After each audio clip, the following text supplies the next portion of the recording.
Welcome to Pittman and Friends, the curiously probing, sometimes awkward, but always revealing conversations between your host, Anne Arundel County Executive Stuart Pittman, that's me, and whatever brave and willing public servant, community leader, or elected official I can find who has something to say that you should hear.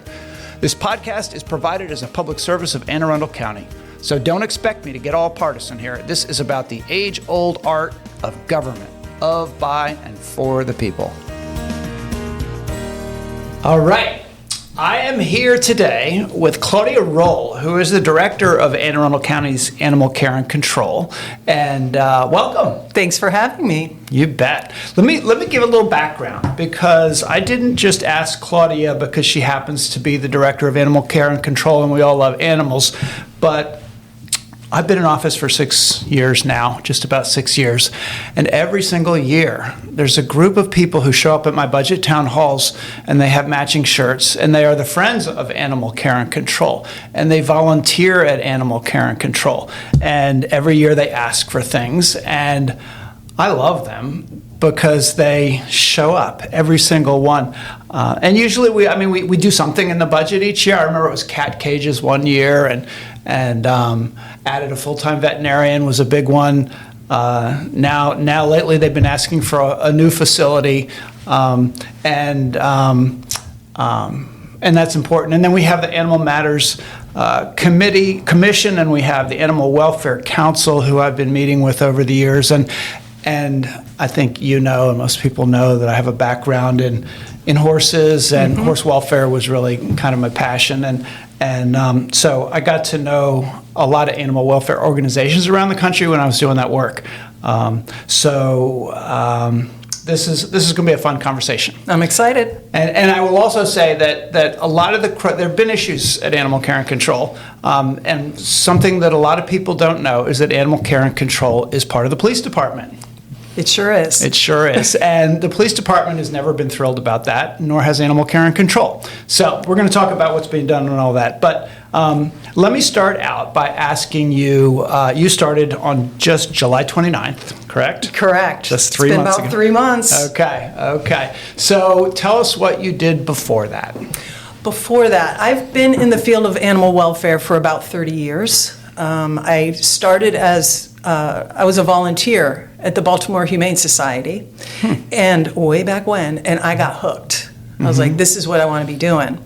So I was a humane educator in Baltimore City for a while, going to schools, and I was a teacher for a few years after college, so it was a really good fit.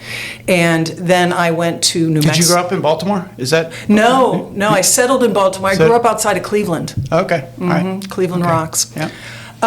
Then I moved to New Mexico, managed a mobile spay-neuter clinic. We operated most of the year on the Navajo Nation. That was very interesting. And then I was with the Albuquerque Animal Shelters for about 5 years. Decided it was time to head back east, and took a job with the Washington Humane Society, which is now the Humane Rescue Alliance. And I was there for about 12 years. And at that point, it was shelter operations, some spay-neuter operations, and my role grew there. My last role there was as chief of staff. Overseeing 80 people, a staff of 80, right? Yep, I about that. remember from your resume. And also remember from Albuquerque, you did a lot of work both at the city shelter level, where there were a couple of shelters, I understand. Correct. But also for the state organization that was dealing with shelters all across the state, right? Yes, I was with a group called Animal Protection of New Mexico, a non-sheltering group. We just had an office. We didn't have animals.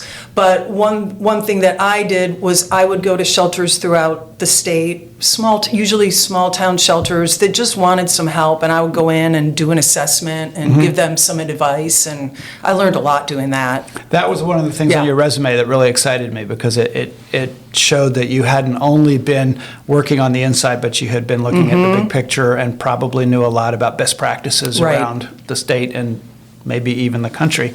And we can talk some about about some of those. So you got here. We hired you. We were thrilled, first of all, to have somebody with this much experience. I didn't know there was anybody who, of the 593,000 residents in Anne Arundel County, I didn't know that any of them knew so much about animal care and control. And there you were, living in Severna Park, and applied for the job. And we knew right away that you were the best applicant, and we're thrilled when you said yes. I was thrilled to say yes. Great. Okay. So you came in, and right before you were hired, there were some things in the news. There was a lot of conversation about things not being in good shape at the facility. And I remember going in and interviewing some of the folks that worked at the facility. And we have the volunteers, we have union employees, we have non-union employees, we have the police department overseeing it all. And what I found was that it was, because of that, there were a lot of factions and people with very different ideas about how things should be done. And so I knew we'd need a strong leader. So you came in, and what did you find? How bad were we, or how do we stack up? The sky was not falling. There were definitely some factions, and I think that partially just has to do with a gap in leadership. What I found, an amazing, dedicated staff that really, really takes pride in their work. I mean, they work so hard. And then alongside with them, a really incredible group of volunteers. We have 100+ volunteers. I've worked with different volunteer groups at different places. Far and away, this group is the best. Wow. They're really, really invested. They want to get involved. They're not, I don't want to say just walking dogs, because we need our dogs walked, but they're doing so many different things. Some of it's behind the scenes, and that's kind of extraordinary for a government agency. Yes. Yeah. It's part of the police. I mean, I always think of a nonprofit shelter as having a lot of volunteers because it's sort of structured that way. But, And for the most part, both the staff and the volunteers were really happy when I arrived and just wanted to talk about how things were going, both good and not so good. We also have a really strong foster group, really life-saving, sending certain animals out to foster. And then, so really good stuff happening, but the ceiling is high. We can grow a lot just as far as best practices, how we're organizing ourselves, moving animals through our shelter. There's a lot to do. So there's overcrowding though, right? Yes. It's a tough time for shelters in general. Can you talk about both adoption rates and capacity and all that? It is a tough time for shelters across the country. I don't think any region has escaped it.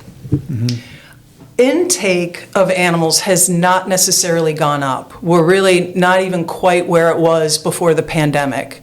During the pandemic, shelters were not getting a lot of animals brought in. People were holding tight to their animals during COVID. Yeah. Yeah. So, were they also acquiring animals? Were they? Yes. Yeah, they were adopting? Right, yes. We talk about, there was a pandemic boom in adoptions and some people buying animals. So we're really overcrowded, not so much because of so many animals coming in, but adoptions have stagnated. Adoptions are down. So that's the balance that is out of whack, that's just leading animals to be in shelters longer. They're waiting longer for their homes, and it's just... Is that because everybody got a pet during COVID and I those think pets that's are part still of it. there? And... I really think that pandemic pet boom has something to do with it. Surveys, studies have been done. A lot of people are saying the cost of owning a pet is making people hesitate. Housing restrictions, especially if you want a big dog, animals. depending on where you live, you might have a problem there. So there are definitely some barriers. Okay.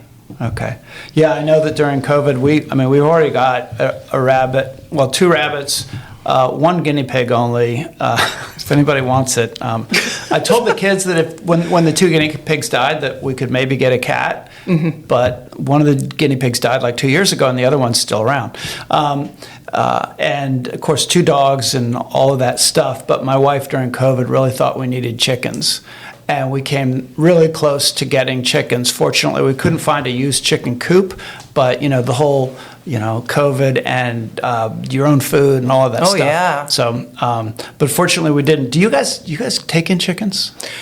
We had a rooster a couple of weeks ago that I would hear from across the building, and we found a rescue placement for the rooster. I know you had to take in a pig once because it showed up at our farm. It was like a stray hog. It was big, and some 4-H kids came over because we couldn't capture it anywhere, and they put it in a stall, a horse stall. They herded it in, and they have those boards and stuff that they use at 4-H, and then we got a local farm to take it. But it was a big question about, animal care and control can't take pigs in. So fortunately, there was a family that did. They said that it was too old to be very tasty, so it was sort of safe, and they found it a home. But nice. But let's not talk about farm animals and animal care and control, because that's a whole nother piece of it. But let's get back onto the topic. Okay. So overcrowding and rates. Is there a solution to that? I think animal shelters. I think we need to be more creative about how we are, I'll say, marketing our animals. There are more. There are more animals available online from breeders, various sources that aren't animal shelters that are really out there and marketing themselves. And we have awesome animals. And we just need to let people know that we have them. I don't know what the exact solution is. Some of it is getting out into the communities with our animals, because some people may not want to come to the shelter. Just the thought of it is kind of daunting for them. Sometimes sometimes you just have to get the animals out into the community. And you have had some that have gone to SPCA to the mall, correct? Yes. Did they help you with they adoptions? Have. Awesome. Yeah, and we work with different rescue groups as well that really kind of specialize maybe in a certain breed or maybe a senior animal. So we do have different outlets. Yeah. So your relationship is good with SPCA and other. How do you interact as the county animal shelter with the nonprofit organizations that do the work? When we transfer animals to other groups, what it comes down to is relationships. I've been on both sides of it, transferring animals out and also transferring animals into a shelter where I'm working. It's all about trust. Yeah. If you want a certain dog to go to a rescue group, you tell them everything you know. Everything. Even you don't sugarcoat it. And that trust leads to hopefully a very active relationship. So we're doing pretty well. I've noted a few relationships that we should probably build back up. Okay. But I'm glad to hear you say that, because I know there have been accusations that animals were adopted out without full knowledge about the animal's history and things like that. It's very important, especially if it's a safety issue. Yeah. We need to be honest. We need to be honest with rescue groups, honest with the public. Yeah. So this might be awkward, and we might make a little bit of news here. But when we were in the process of recruiting for your position, I think even when you first came in, and I had met with a lot of the groups that are involved, I had a vision that in order for animal care and control to really fully to be a mission-driven organization and to be free to be the best it could be, that it would be better off if it was not a full county agency, not under the police department, but a quasi-nonprofit, the way we have our economic development department is a quasi-nonprofit, and Partnership for Children, Youth, and Families. And in this county, we've done a fair amount of that. And I thought, well, that could allow it to grow beyond what it has been. But I got pushback when I said that. I got pushback from the union that represents some of the employees. I got pushback from some nonprofits that thought it would be, as a nonprofit, it would be a competitor. Sure. And then some pushback from people who thought maybe not under a Pittman administration, because he's clearly an animal lover, but who knows, the next county executive or the one after that might use the nonprofit status to pull money and say, you guys can just go raise your own money. So I asked you to really research these questions and to figure out what you thought was the best practice for the best thing for Anne Arundel County. And you came back and told me I was wrong. Well, I mean, your recommendation was to make animal care and control a department of county government, as opposed its own department, rather than being under the police department, and as opposed to being a quasi nonprofit. Yes. And I immediately said, sounds good to me. We're just trying to do the best we can, and so that's what we're going to be moving towards. Are we on the right track with that? we are definitely on the right track. Really having a standalone department, that's been the trend across the country in different counties, municipalities.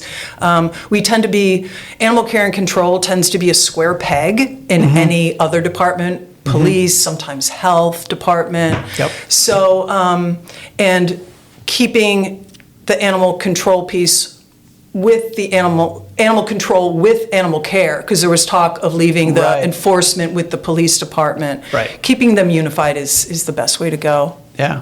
Okay. Okay. So let's imagine that we put a bill together to do that. We take it to the county council, and that we get the votes that we need to make that happen. And we have a budget coming up, and we have to put money in the budget for this new department. Is there staffing that needs to happen? You won't have the police department Right. doing some of your work for you. What are we going to need to staff this operation out, you think? Well, when I think about our relationship with the police, we use their amazing personnel department, and purchasing, IT. There are those aspects that we don't have on our own right now. So we would need to work those things in. Well, we have those, the county government. That's what I hear. Everybody loves personnel and purchasing and central services. Yeah. Yeah. But I've also been told that, over and over and over again at budget town halls particularly, that we're asking staff to do multiple jobs there already. We are. Lean is putting it lightly. I'll just say that. There are some things that we should be doing that we don't have the staffing to do. We're not open to the public the hours that might be convenient for them, because we need staffing to expand those public hours, expand adoption hours, things like that. So the staff's working very, very hard. So, ultimately, I have to make decisions. You will be bringing me a budget request if this I will. goes forward as planned, because you will, rather than go through the police department. Right. That was in the very beginning a shocking thing to me, that the police department was asked to do the budget request for animal care and control, and they prioritize all their budget requests, so it comes at the end, if it Sure. comes at all. So, I guess the message to those people who show up at budget town halls every year again is show up, right? Definitely. Show up. Okay. Show up. Those purple shirts, Yeah. those volunteer shirts, I'm sure Yeah. will still be there. Yeah. Well, I can say to those of you who are listening that wear those purple shirts, and to you and anybody who's interested, the best is when you coordinate and there's Yes. one message, because at times there's been requests coming from the Friends of, separate from the requests coming from the agency.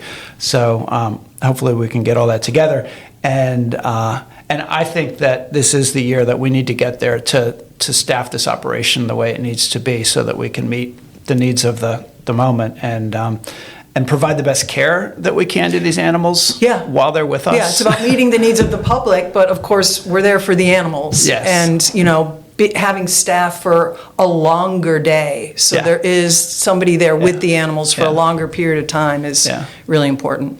We have to name this new department, don't we? I guess we do. We could have it the Department of Animal Care and Control, or it could be Animal Welfare, or it could be It could be animal services. Animal Services. Okay. All right. Well, exciting things to all do together, not just you and me, but the people out there that are listening. I have to ask you, because I've been hearing about this at budget town halls, and I've been hearing it when I visit, and I've seen some of it, that the facility could be better than what it is for the animals, the dogs and the cats that can hear each other, the cats hearing the dogs, and you've mentioned narrow hallways and some things like that. And there's also some development of some new buildings there on the campus with the police department.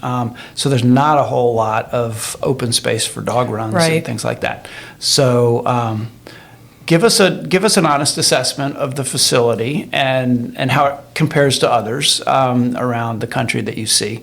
And what would you like to see in a facility? I've worked in worse. Okay. I'll start with that. Uh-huh. There are some real issues with the building. We could use more outdoor space, but just inside, how it's laid out, what I would love to see is a lobby. Somebody comes in and a lobby is just more welcoming, maybe a little bigger. It's cramped and tight, and sometimes people are feeling a little uneasy when they show up anyway. Something really welcoming. I mentioned to you last week the hallways. You wouldn't really think about the hallways, but one of the first things I thought on my first day was, wow, these hallways are really narrow. And they're kind of regular hallways that most people would be used to, but you're maneuvering animals around. You're maneuvering dogs, and maybe, two people, each with a leash in their hand, has to pass each other. And we don't know the dogs all that well. Right. Our intake room there's sort of a divider, but the dogs are in the same room with the cats. And that is a very stressful time for an animal. They've just been brought to an animal shelter. And as you mentioned, the cats hearing the dogs, just the layout is very awkward. Yeah. I am also a fan of at least some of the dog kennels being indoor-outdoor. We have some dogs that maybe they're there because they bit a human and they're not getting walked.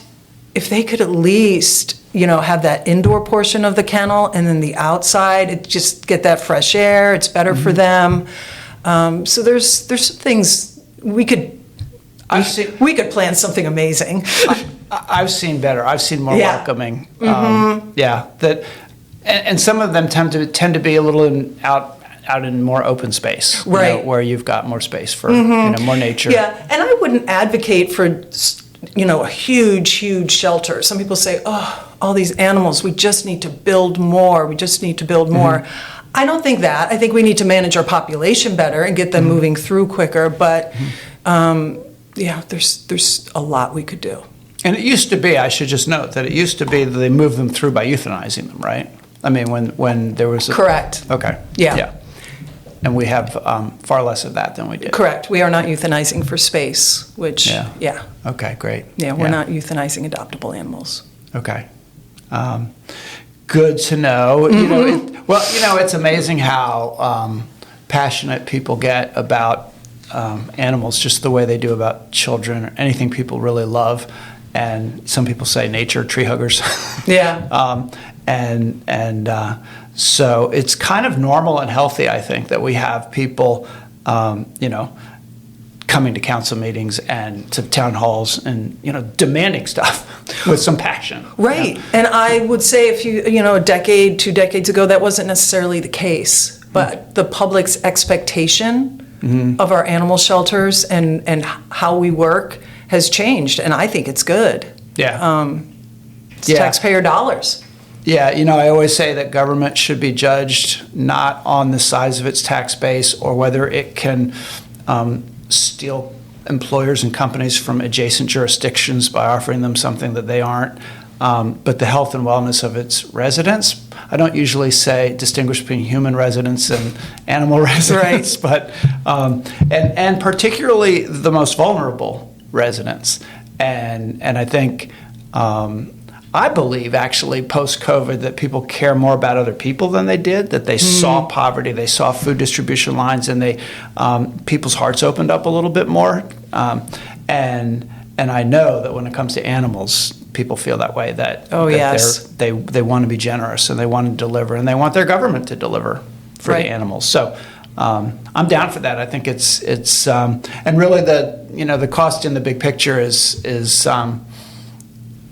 it's doable. I mean, it's not our most expensive department by any means. Right. Yeah, exactly. Compared to others. So, yeah. yeah. So if we come back in 5 years, I won't be county executive, but I'll be like doing my, I don't know, maybe I'll do a Pittman radio show or something. Maybe I'll be a reporter or something, and I interview you. And you're still in the job. Let's assume you're still in the job. I hope so. I hope so too. What will you be reporting? Well, I am hoping that we are well along the way to planning that new facility. That would be awesome. That we would be properly staffed. That the staff we do have, they're not having to slide into, lots of different areas and working too much overtime, and they're getting that work-life balance. That we're the place to adopt an animal in Anne Arundel County and outside of Anne Arundel County. I think there are too many people that don't know about us and don't think of us first in a place to get a new animal. Yeah. Yeah. So actually, one last thing that I forgot to mention I should have asked you about earlier, because I know it's a big concern to a lot of people, is veterinary care. Yes. And so we, for a long time, I guess we contracted for veterinary care. Then we finally did have our own veterinarian for a period. She's gone, and what's the status of that? Yeah. What did we do when she left? Yeah, I'm glad you brought that up. So she was gone when I started. Okay. So what we have been doing is we do have what's called, with the vet board, a vet of record, which means we're allowed to order and use certain controlled substances, and she is involved in our operations. We use we use some vet clinics in the community for spay-neuter. We have a community vet who comes on site and does some of our spay-neuter. That's been a big part of it, trying to keep up with our spay-neuter, and we've gotten behind. But animals are still getting the medical care they need. They just come in from outside. Okay. Yeah. But the good news is I don't have a start date yet, but we have a new veterinarian who has accepted our offer of employment. Awesome. And I'm just waiting to hear her start date. So awesome. So excited. Good. All right. Well, we are on our way, and I can sort of tell. I'm not over there much. I hear reports from Christine, our CAO, who talks to you from time to time, and others who have been working with you, and I've just gotten a lot of really positive feedback. So good to hear. Good first 3 months. Maybe it's a honeymoon, but maybe let's keep that going, though. I think it's way better than that, because I think I know I'm committed, and I actually know the county council is also committed to improving our services to these animals. I've talked to a number of them, and they've been very concerned. I've met with most of them, and I agree with you. Well, good. Thank you so much. Thanks for having me. Yeah, this is fun. I'm going to have to go out there again soon. So everybody out there, thank you for joining us. If you see a subscribe button anywhere that you're listening to this podcast, click on it, and that way you'll get notified about who our next guest is next week. And we will see you next week. So thanks, everybody.